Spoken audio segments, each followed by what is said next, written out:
Okay, to another event that is happening at the University of Nairobi and the Orange Democratic Movement Party inroads in the vote-rich region. Let's now listen in to Kennedy Mureithi, who's been covering those proceedings that took the form of a town hall meeting, as I mentioned earlier, at the University of Nairobi. Kennedy, why just the youth from the Mount Kenya region?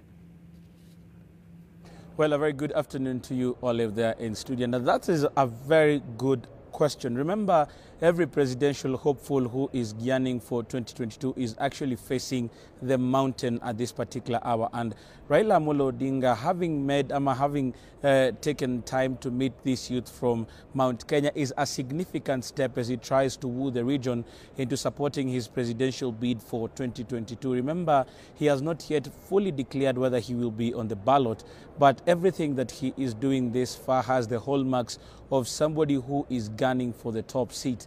In this meeting today, as you've asked, is that the people of Mount Kenya have been very specific. Remember, the Mount Kenya region has quite a number of votes. They are hoping that at the end of this voter registration exercise, they will be able to reach about 10 million people. So remember, the statistics that have been released by the Kenya National Bureau of Standards has shown that the youth contribute about 75% of those people that are expected, that are in the country. 65% of them are expected to vote. Now, a majority of these youth come from the Mount Kenya region, and that is why Raila Odinga is taking quite some time to actually speak to them.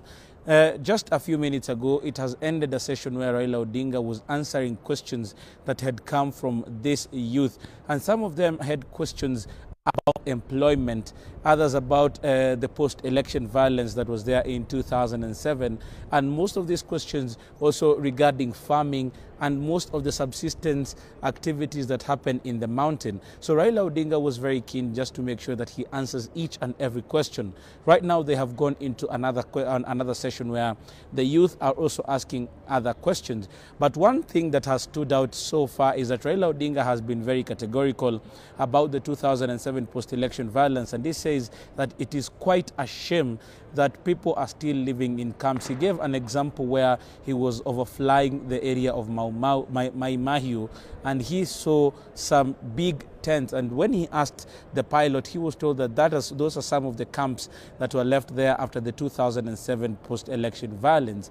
And Raila says that they have to make sure government goes ahead to resettle these people and take them to the lands that they owned before that post-election violence, insisting that it is not enough that people say that they were able to reconcile. It is enough that people are taken to where they were so that they can continue with their livelihoods. Another point that has actually very strongly in the first session, Olive, is the fact that Raila Odinga is categorically saying that if President Uhuru Kenyatta will still be president as we go into 2022 elections, then he believes that the country is going to have one of the most peaceful elections that it has witnessed so far.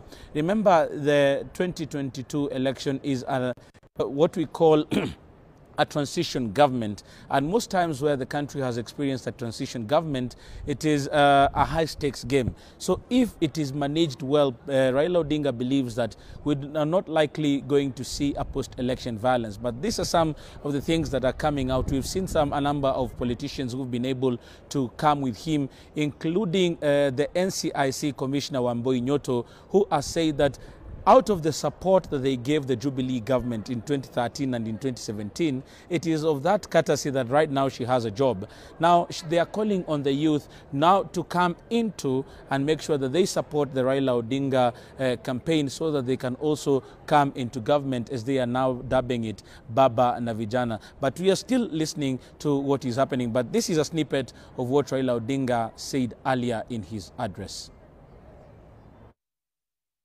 Over 70% of our population are below the age of 35. That is a motive force. So the youth can be either a blessing or a curse, depending on the way you make use of them. For now, up to now, the youth have been like a curse because they have not been given the requisite tools to be able to contribute properly to the society. You know, if you don't give them education and necessary skills, they become a drag on the society. They become drug addicts, they become delinquents, they become criminals. But if they're properly empowered, then they become proper source for wealth creation. And that's why we need to attend properly to this issue of youth. So we said, and you saw in the BBI, we said very good things. We said that we not only wanted to create a youth department, but a ministry of youth affairs. And to create also a national youth commission under that ministry, a constitutional commission, if you look at the BBI. And that commission was going to ensure that whatever has been promised in policy documents is actually implemented. When you're talking about 30% of all contracts or jobs from the national government and county government, who is there to ensure that it is being implemented? There must be a mechanism, a constitutional commission that will ensure that each and every county is actually implementing that provision, that all contracts that are being awarded, at least 30% go